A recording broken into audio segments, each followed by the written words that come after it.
So I would like to call to order the Policy and Education Subcommittee meeting for whatever day this is, Thursday, October 29th. And we are here to primarily get an update from the elementary planning team. So I would like to turn it to Dr. Hackett to kick us off. Thank you, Madam Chair. Good evening, everybody. So we're going to give just a little bit more time for attendees. If we have, we're strong and but mighty, I mean, small but mighty attendees right now with Rebecca Kidwell, but I'm assuming we'll see a few more start popping on. So before we get too far into it, I just want to introduce our special guests tonight. These are members of the elementary planning team. I've asked them to come tonight to just kind of talk a little bit about the experience of the meetings and the process and the conversations, which were very good conversations, and talk a little bit about kind of their view of each of the two options that we'll be presenting tonight. So tonight we're not asking for you to take any kind of action or develop a recommendation to bring to the school committee. Tonight really is a chance for you as a subcommittee to hear from those who participated directly, to hear what the thinking is, and also to be able to ask questions of the members to just kind of clarify anything you might need to have clarified. So with that, I will actually begin and share my screen here.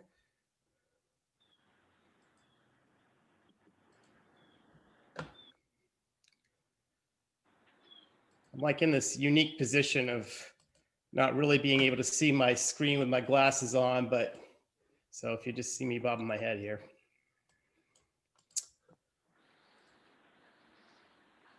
Okay, can everyone see the screen, what I'm sharing?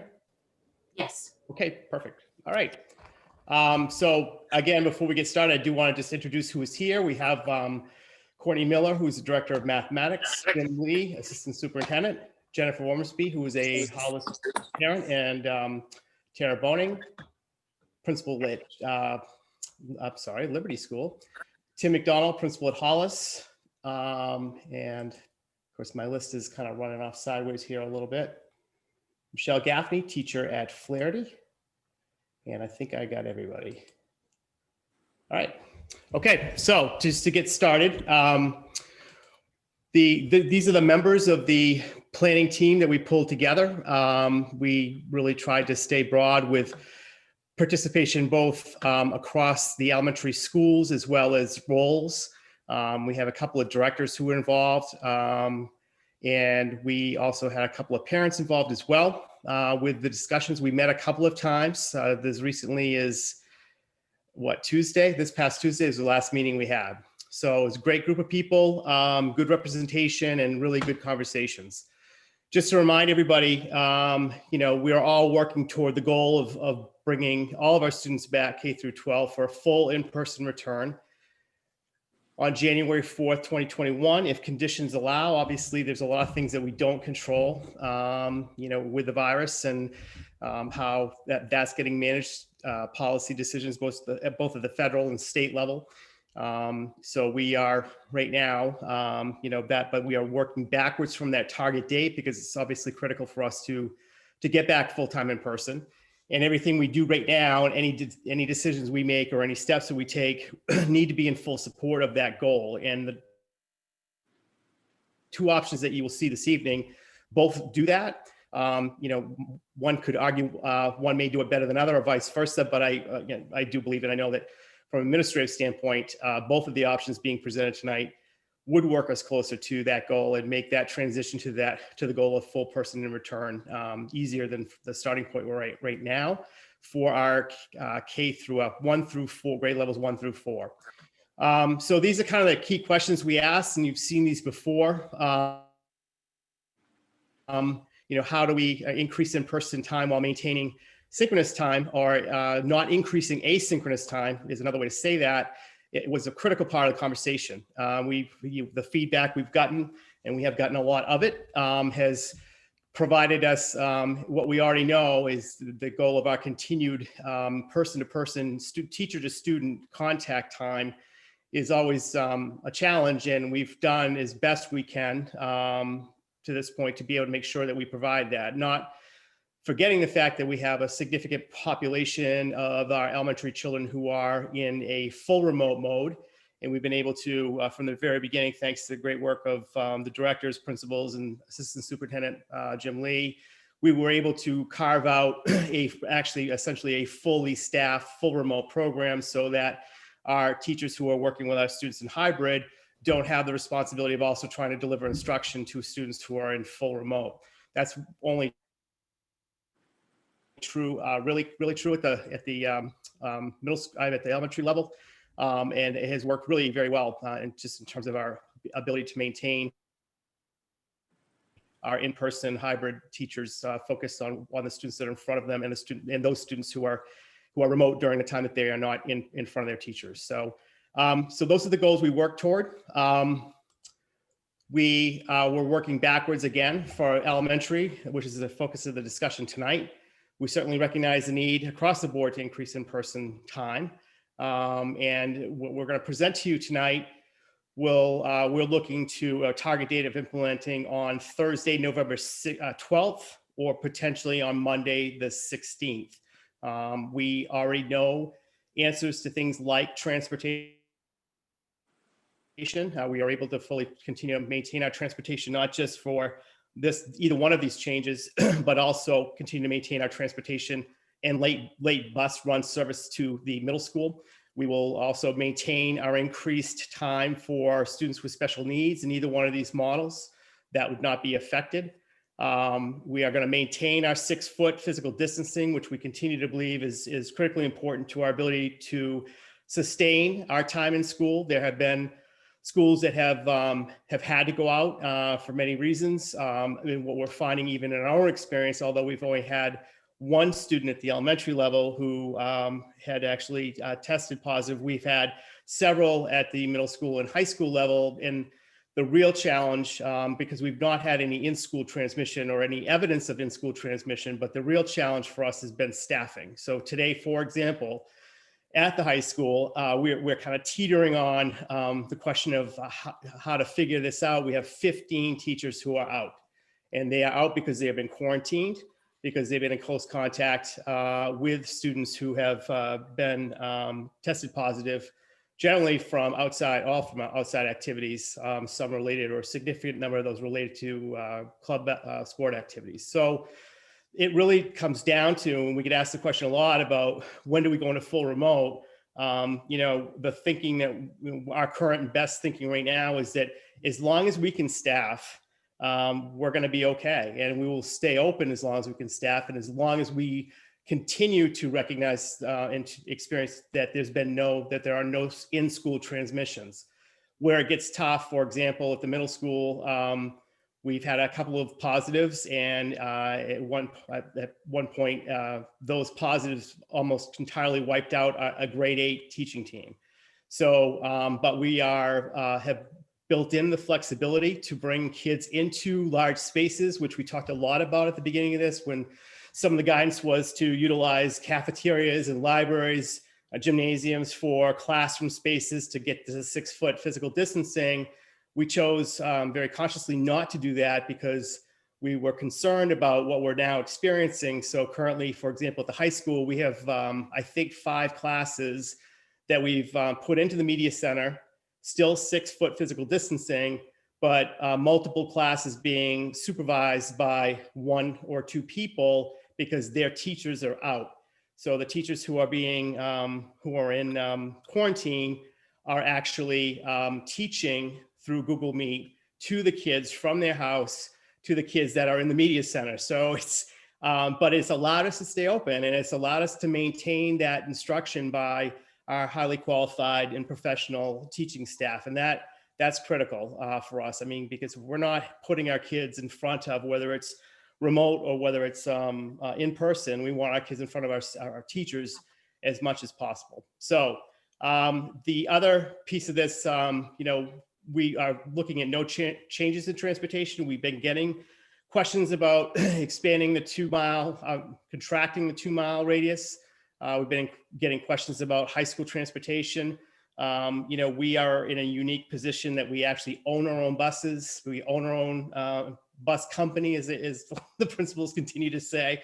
We are the company, and we hire and employ our own drivers. So, we don't have the luxury of calling for a student, for example, and saying we need 3 more runs, and they pull 3 drivers out of Randolph to come to us and make those runs. So we've really been very careful about overextending ourselves, because we can also recognize that at any point in time, a driver could be infected or be a close contact. And then all of a sudden we are going to be in a situation where we're going to be short that driver. So we've tried to build in the cushion with our transportation across the entire school district. So with that, this was the last slide that we gave you and showed you, is just a breakdown of this is actually represents 3,839 students.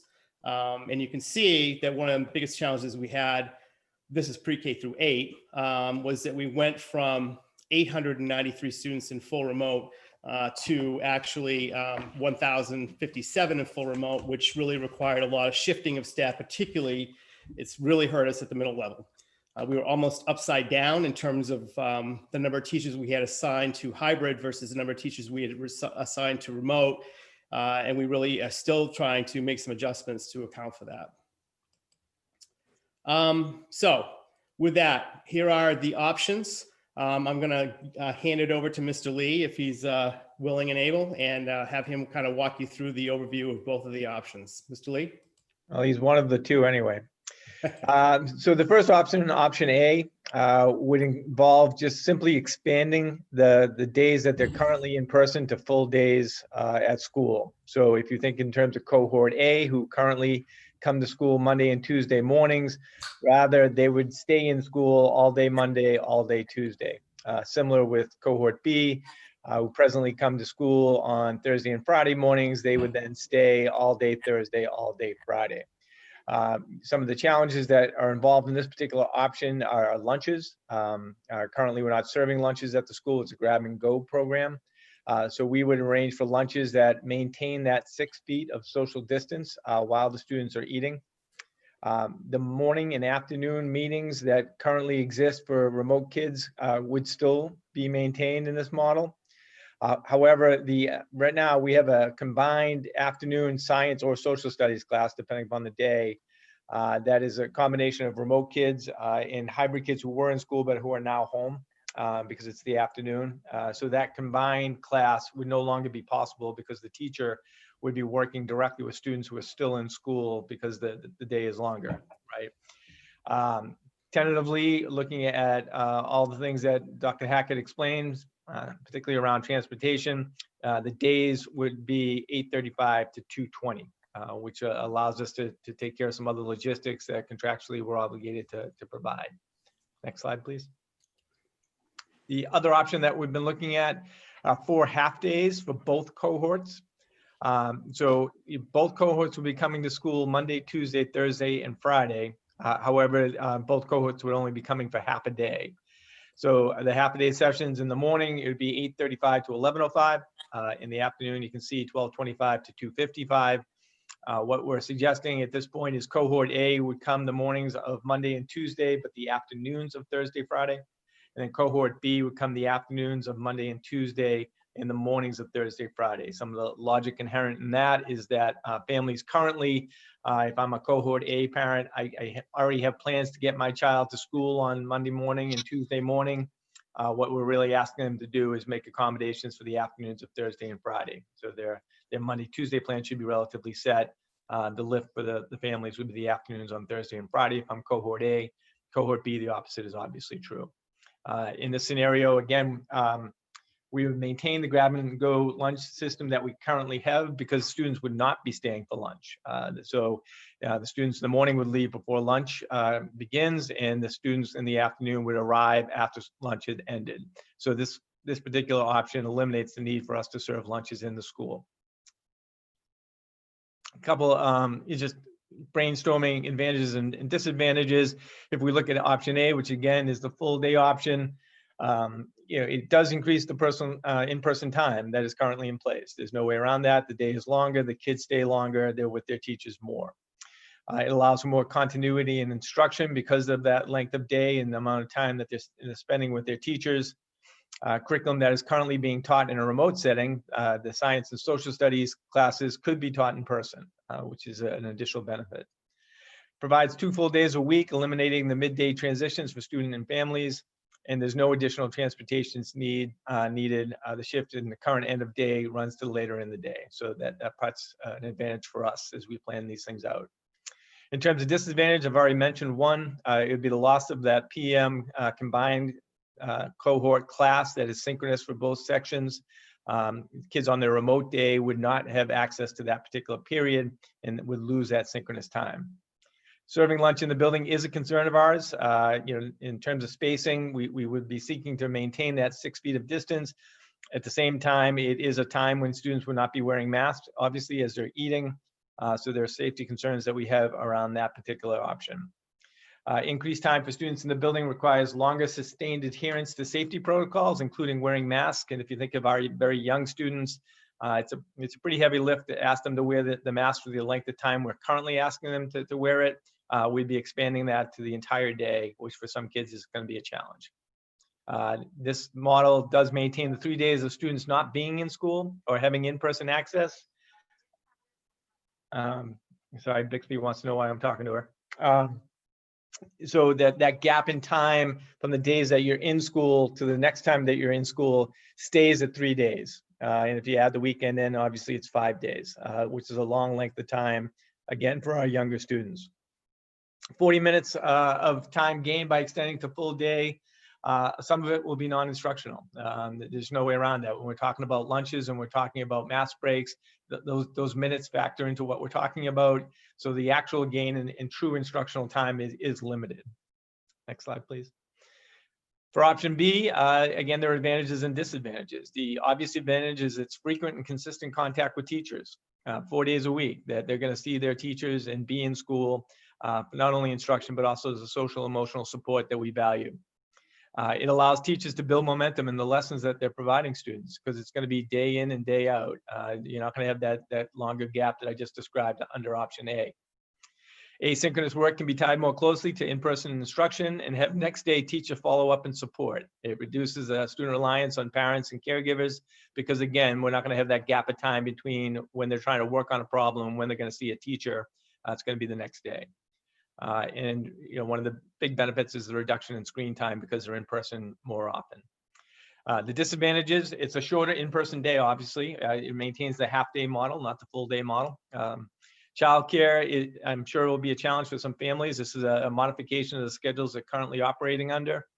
They would need to make plans for 4.5 days of childcare and transportation. We are prepared for disinfecting hard surface areas and contact areas between the two cohorts coming into school on a given day. Again, there's about an hour and 15, hour and 20 minutes between cohort A and cohort B, or cohort B and cohort A, where we would go through the building and disinfect all the rooms. But that's a protocol that we need to make sure that we have in place. And students in classroom schedules will need to be adjusted. So if you think about it now, students who are not in person, in their mornings, they get reading a specialist, they get a math specialist, and they get a special, whether it be art, PE. We would need to reschedule that to either provide it in the mornings for those kids who are going to be home in the mornings, but then in the afternoon for those kids who are going to be home in the afternoon. So if I'm looking at Monday, cohort A would need to get all those services, which right now are being provided in the morning. They have to get them all in the afternoon, which is going to force us to reschedule somewhat. Next slide. Great. I think that's the last slide, Mr. Lee, other than next steps. Thanks. Thank you. I would like to, if we could, Madam Chair, I'd like to just have our guest have a chance to speak to the planning and the discussions. And I will say to you, as I think I've said before, that, it really was, there was some real back and forth on these two options. We've actually had people who started out favoring one option and then changed later, and that went both ways. It was, there's, as you can see from the advantages and disadvantages of both these models, both are good. Both work us closer to the goal of full-time in-person learning.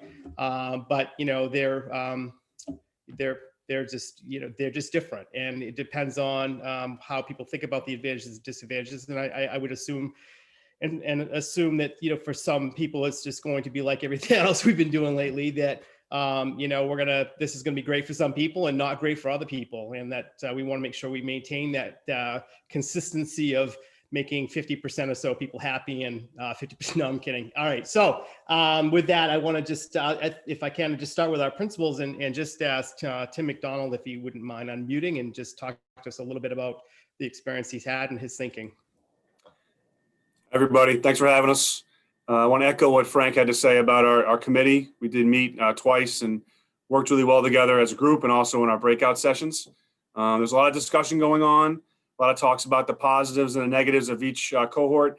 I think one of the really great ideas that came out of this was the idea of cohort B coming to school in the mornings on Thursday and Friday. I think when we first started talking about this, we talked about, this is in option B, obviously, but in option B, the idea was at first that cohort B would come in the afternoon every day.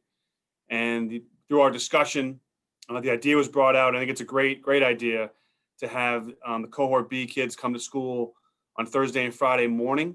And I think that makes a big difference in their learning. And also, as we said, it helps out with families. These families have already arranged for their kids to be occupied on Thursday and Friday morning. So it works out really well. I know from the teaching perspective, the teachers that I spoke to, the most common, they all want to be with their kids more often. They want to have less remote time. There's no question about that. The most common thing I heard from the teachers was the idea that we don't like saying goodbye to our kids, our cohort, on Tuesday and not see them again until the following Monday. And that's kind of one of the most lasting themes I took out of these two options, was the fact that we still would have that gap in time. I know we'd have a longer day for them, but we'd have that gap in time for in-person contact for the kids. But overall, I think the staff, I can speak at Hollis, is very excited to move in this direction, to have kids in front of them more, and they're raring to go.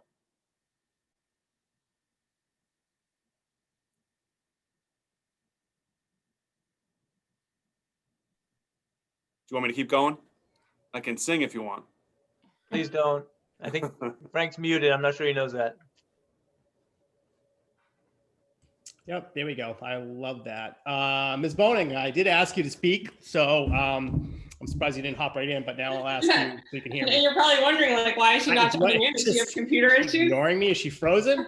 Is she blinking? All right.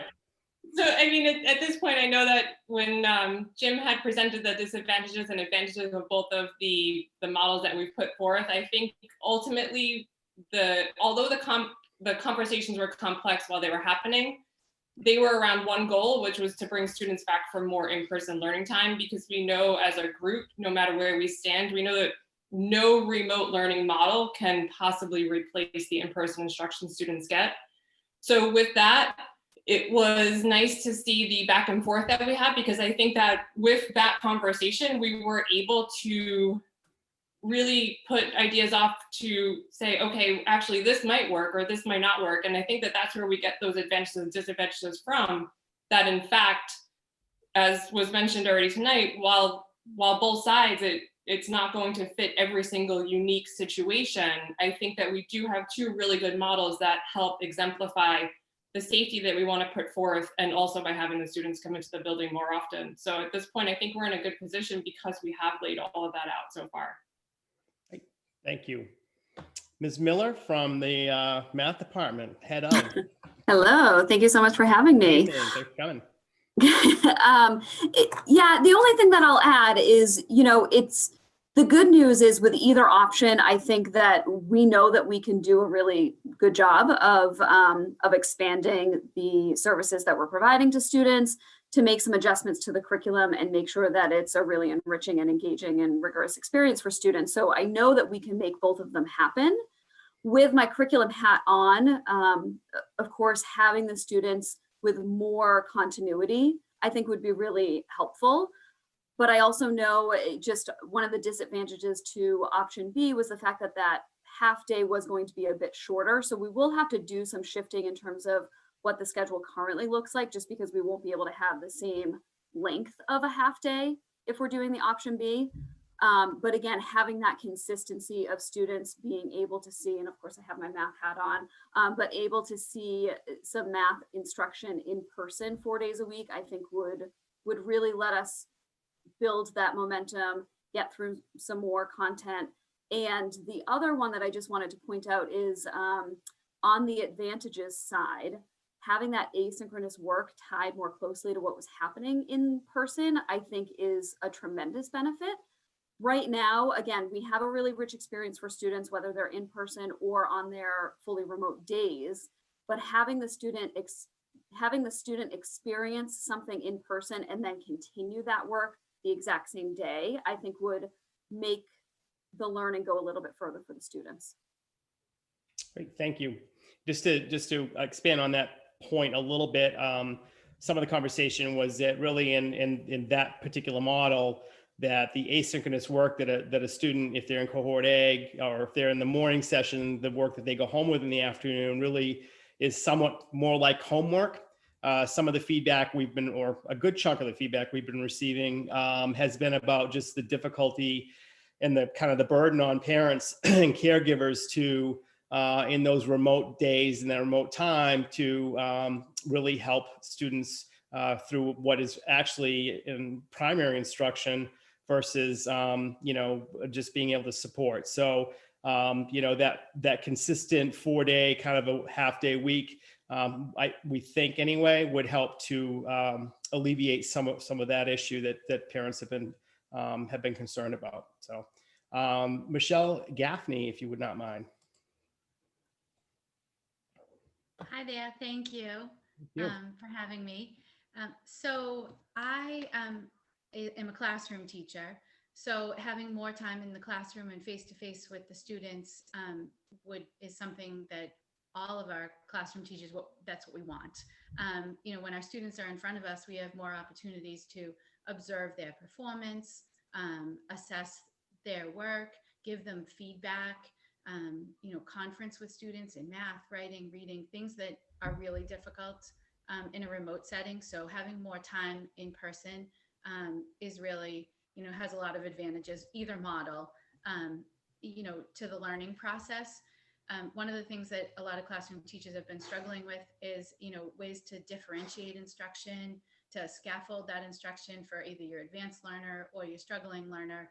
So getting our students, back in front of us where we can, do that face-to-face has so many advantages in a lot of ways.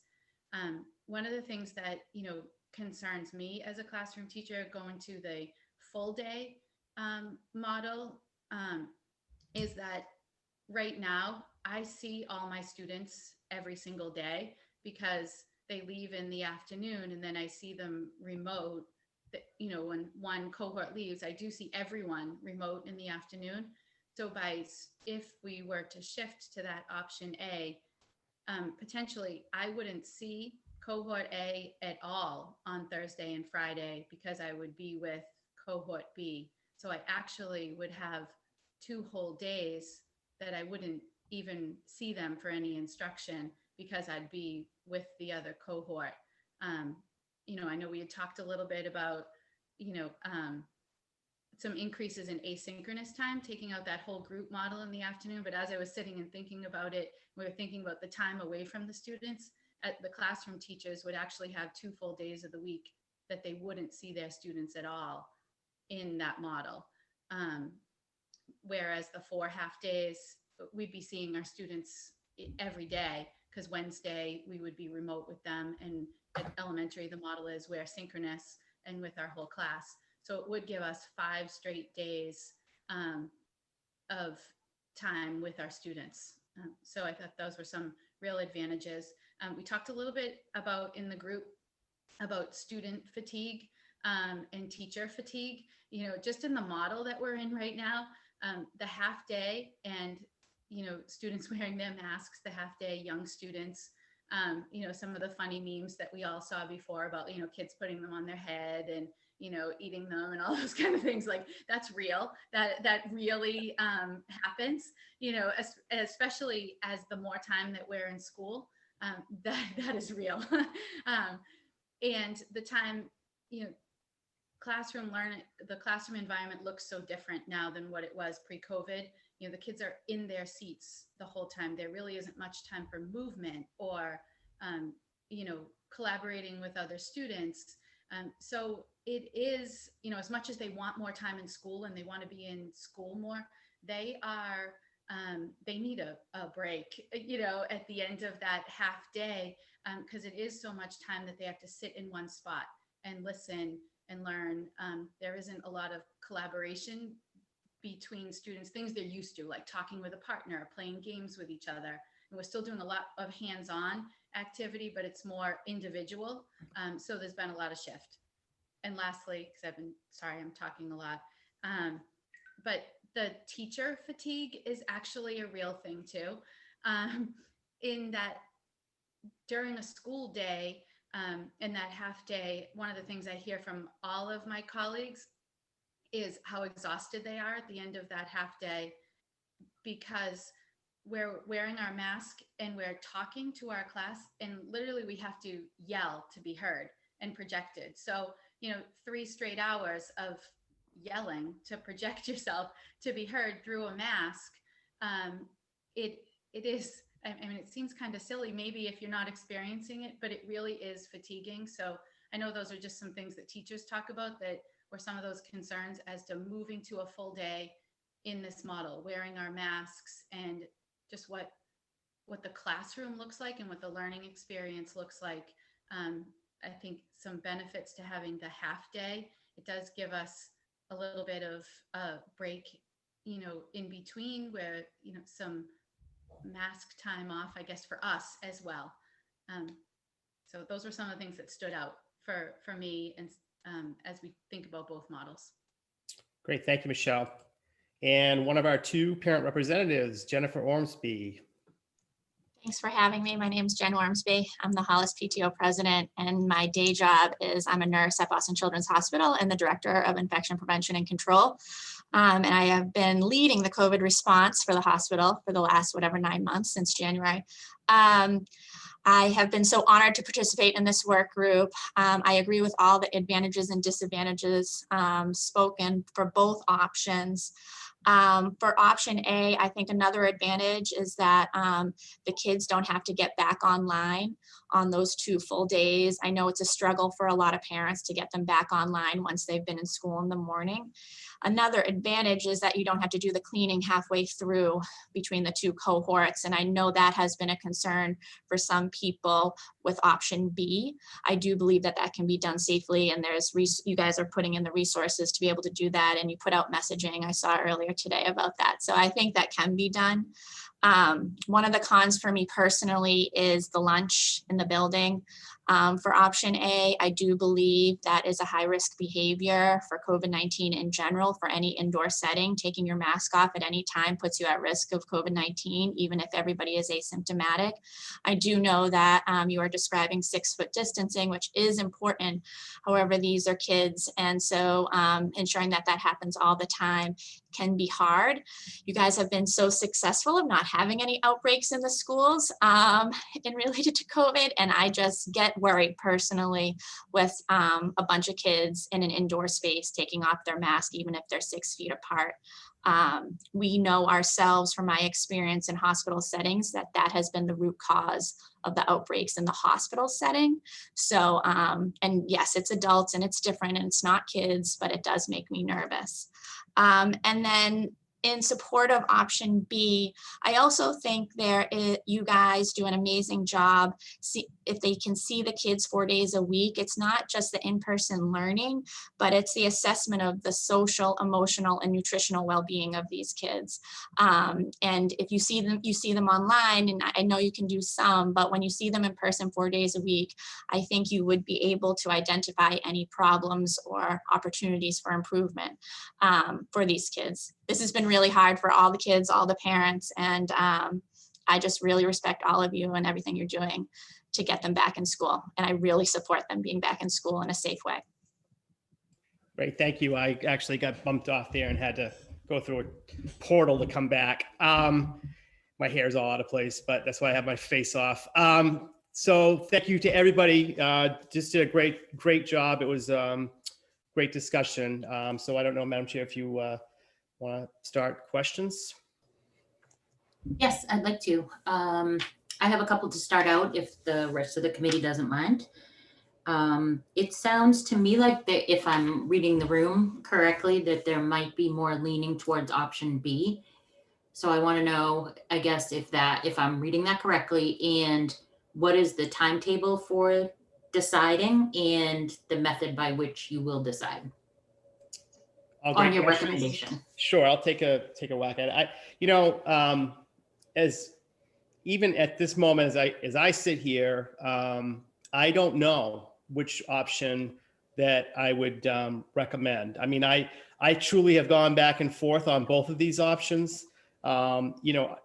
Selfishly, option B is harder for us because we've got to figure out that midday transportation. That's an additional route that we're currently not running. We got to make sure that lines up with our kindergarten runs, which, as you know, we are transporting kindergarten from door to where they're going.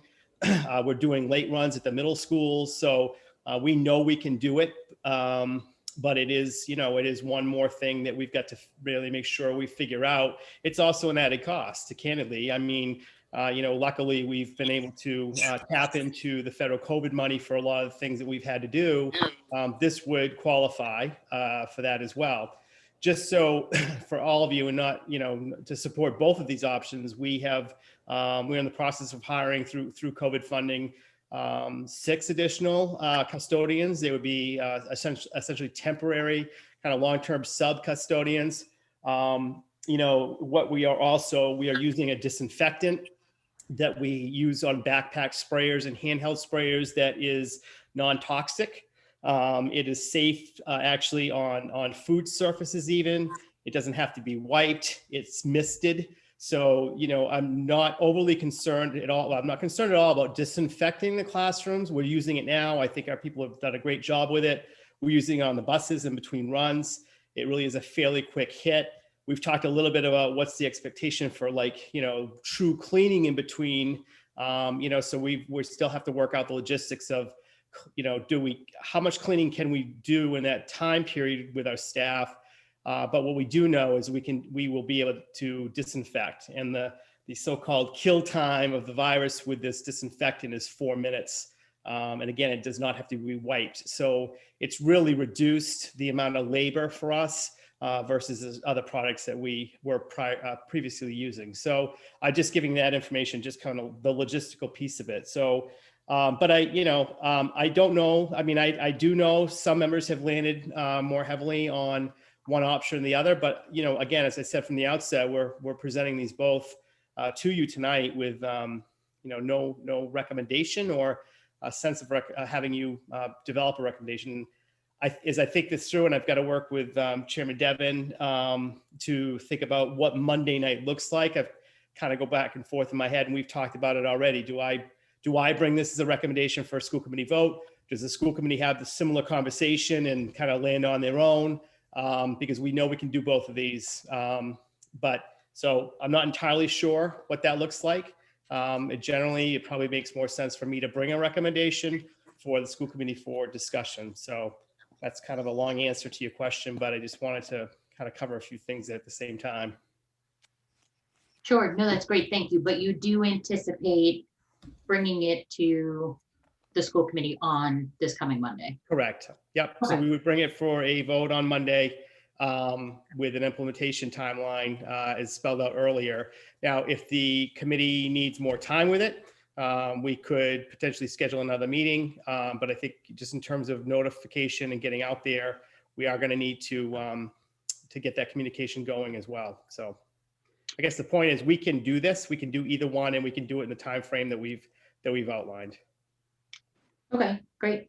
And could you quantify the decrease in in-person time if we go with option B? The slides didn't allow me to do my own calculation. Jim, you want to take a crack at that?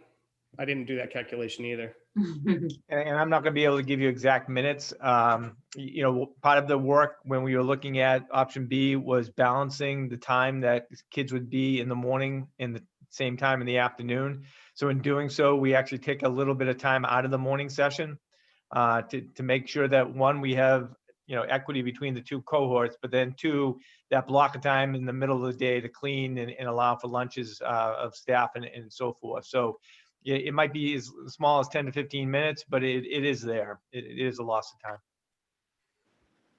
Okay, but that sort of extended block is for accommodation of lunch, and is the bus transportation part of it as well? Like, do those same buses kind of take the same kids from morning to afternoon? Yes. Yeah. Sorry.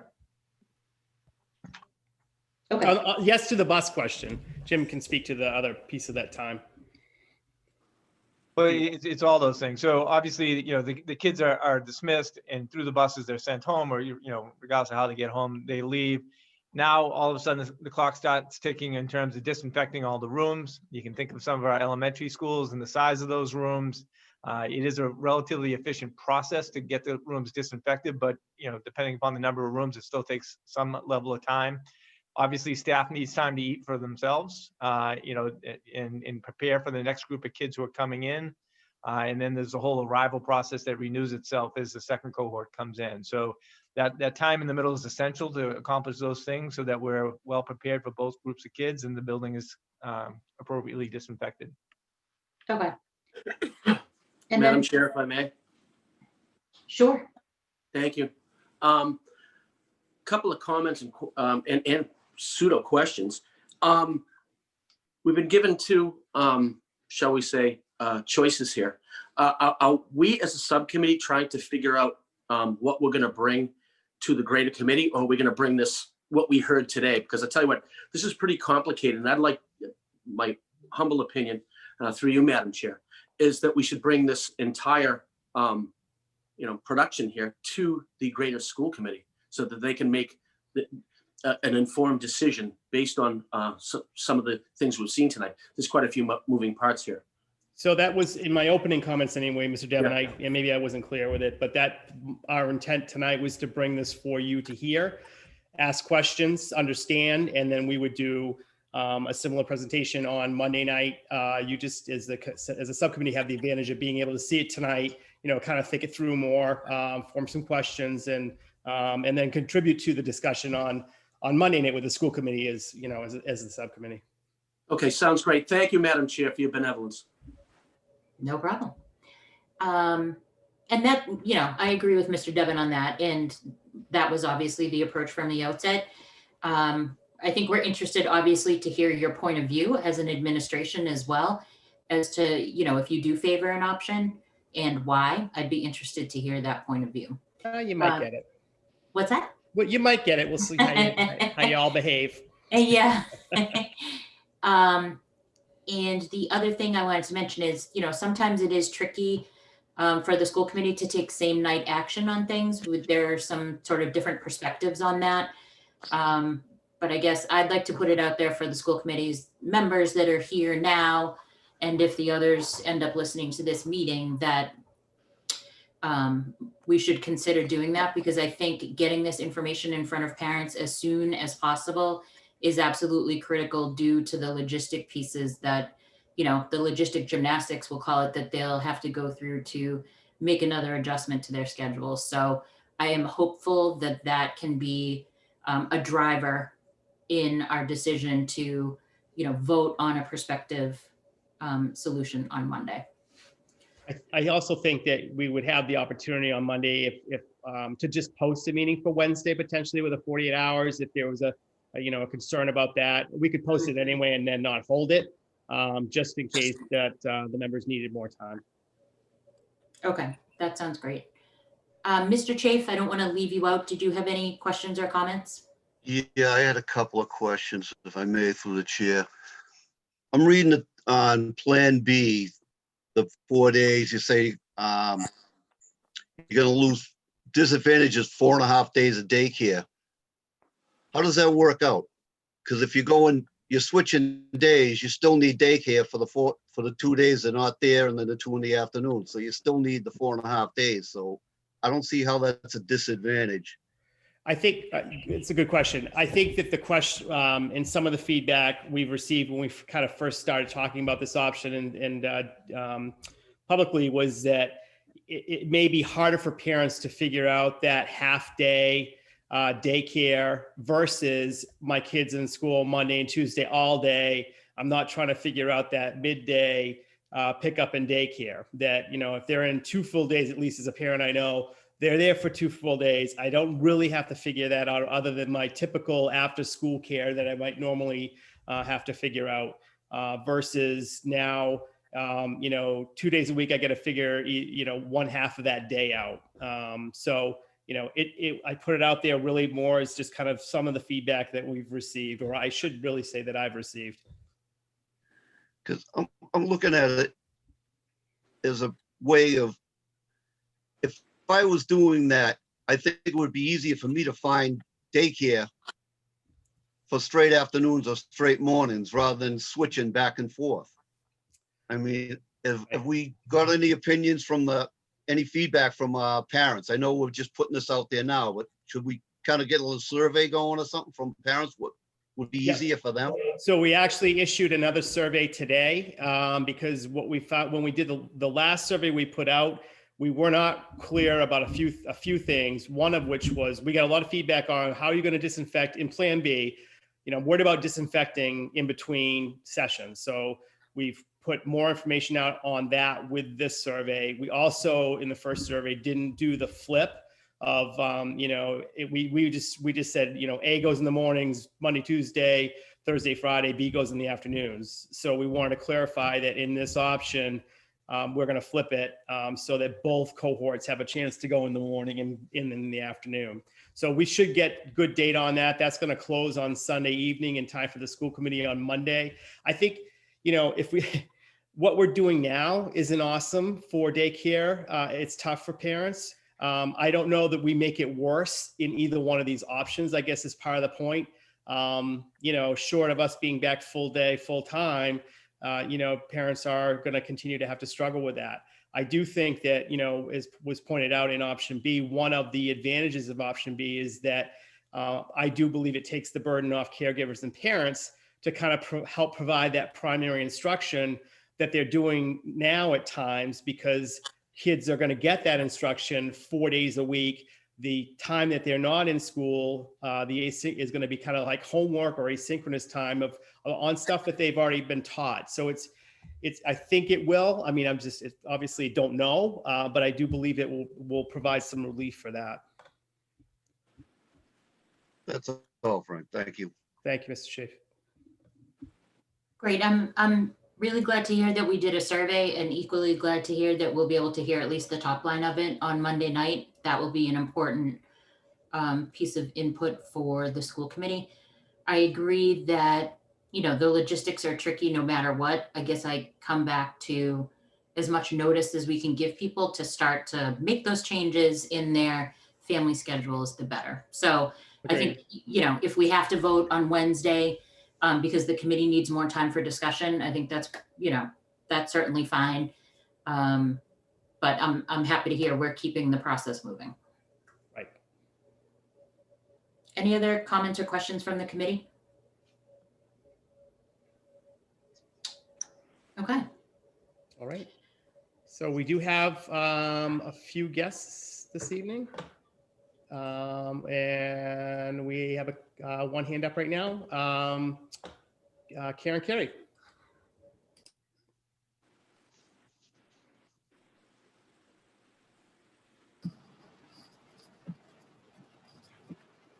Hi, Karen, you are unmuted. Oh, sorry, I didn't mean to raise my hand. No, oh, you didn't? Okay.